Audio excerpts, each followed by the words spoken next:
for us. Sarah? All right, we've just been talking about this, but a classified briefing for House members finished just minutes ago to get members there up to speed on the latest of what is happening in Israel. One of the congressmen in the room, Jared Moskowitz. He is from Florida, and he serves on the House Foreign Affairs Committee.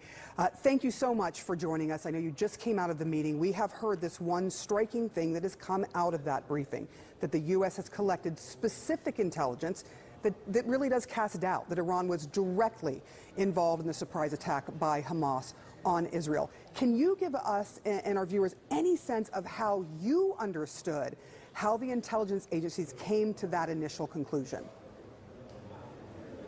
Yeah, thanks for having me. Obviously, I'm not going to talk about classified information, but what I would say is I think that's being slightly misinterpreted.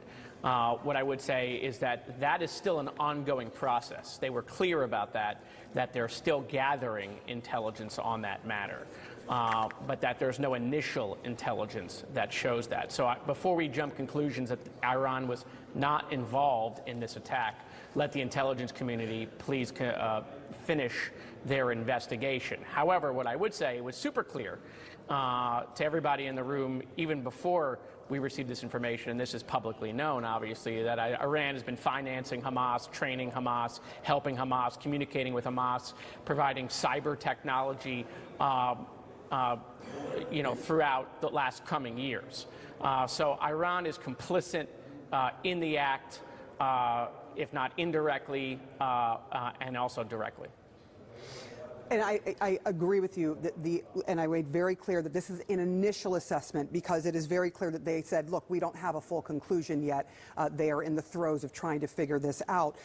But in the interim, you talked about Iran's involvement. It has been a long involvement. They support Hamas. They support Hezbollah. There's also rockets coming over from Jordan into Israel. What do you think the U.S.'s involvement should be, knowing that they are in the background and this is happening right now, where Israel has a fight on two fronts?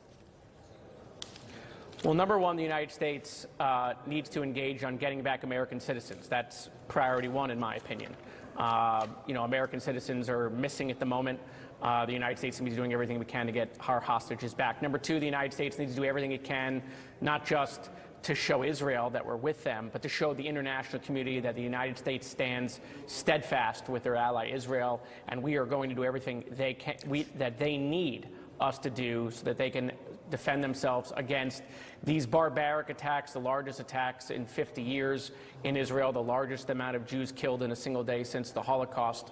But on that specific question, I think we need to explain to the Iranians and to Hezbollah and to the region, and this is no decision has been made. Obviously, this is for the president to decide. But my position is that if Hezbollah were to attack Israel on any consistent basis, were they try to move forces into Israel, that would require the United States to intervene directly with our military force. And I do want to make clear, I misspoke and said Jordan. I meant Lebanon, because that is where Hezbollah exists. I am curious what you think of, there's been a lot of discussion of the $6 billion that was unfrozen, that was Iran's oil money that was unfrozen for humanitarian purposes. Do you think at this point in time, knowing what the U.S. knows for their past involvement with these groups, that they should completely cut that off no matter what it was going to be used for? Yes, let me say a couple of things. So, my district, and when I was in the State House in Florida, represented the family of Bob Levinson, who the Iranians took hostage and unfortunately died in their hands. So I believe the United States needs to do everything it can to get back American hostages at all points in time. I was against the $6 billion being a part of that deal.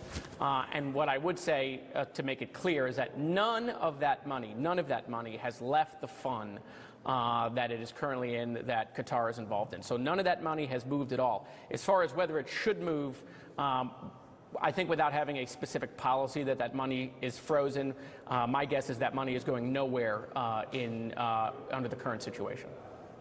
All right, I do want to ask you, you have talked about, and we have all been watching, the horror, the terror that has unfolded in Israel with so many people, 100 to 150 people taken hostage, babies massacred, mothers, grandparents also killed. So that sorrow is unfolding there in Israel. But there is also great sorrow in Gaza at the moment. And Doctors Without Borders says that the situation in Gaza is catastrophic. The hospitals are overwhelmed. The number of wounded is extremely high. There is a constant influx into the hospitals in the Gaza Strip. And as you just sort of look at that happening, there is also now the cutting off of water, electricity, and fuel supplies, and they're saying that's unacceptable. It punishes the entire population and deprives Palestinians of really basic needs. What do you think should be the U.S. message and the U.S. action in trying to mitigate civilian deaths in one of the most densely populated cities on earth? Yes, let me make 3 points on that. So first is, obviously we've seen the barbarism committed by Hamas, not just the killing of infants. I was at that kibbutz just a month and a half ago, and the 40 babies being murdered there, and most of the population in that kibbutz. To see a Holocaust survivor taken hostage, I mean, the idea that she survived the Holocaust and now she's a hostage again, I mean, Jews are never going back to those times. And so what's happening in Gaza now, we have to be clear. What's happening in Gaza is that's Hamas's fault. The situation in Gaza is Hamas's fault. It's Hamas's fault for the fact that they've taken none of this aid that they've gotten over years to help the Palestinian people.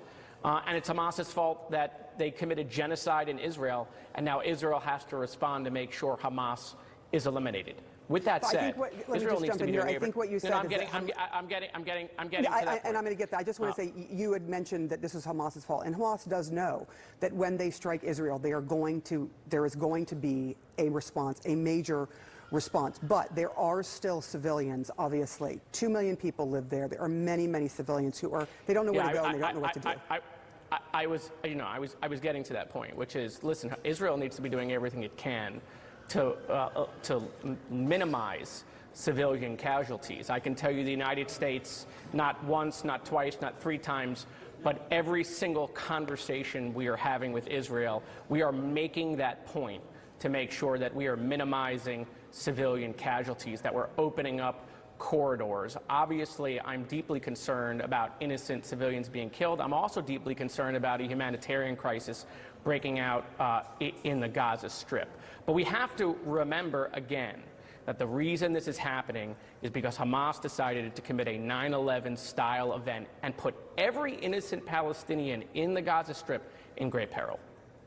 Representative Jared Moskowitz, thank you so much. I know you are hard at work. I know you've been in and out of hearings, and thank you for clarifying and explaining what has happened in those hearings vis-a-vis Iran and its involvement potentially in this with Hamas. Thank you so much. We will be checking in with you when you can, if you can give us any